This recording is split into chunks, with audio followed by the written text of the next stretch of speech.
তৃতীয় সোমবারে তারকেশ্বরে ভক্তদের উপচে পড়া ভিড়। ভোর থেকেই হাজার হাজার পুণ্যার্থী সারিবদ্ধভাবে বাবা তারকনাথের মাথায় পবিত্র জল নিবেদন করছেন। ভক্তিমুখর পরিবেশে চলছে শিবের আরাধনা। নিরাপত্তা ও ভিড় নিয়ন্ত্রণে প্রশাসনের কড়া নজরদারি রয়েছে।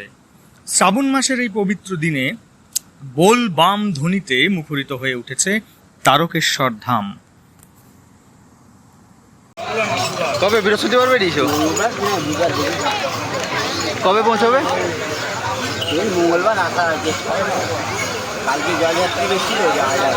আর বেরিয়েছো কবে? বৃহস্পতিবার।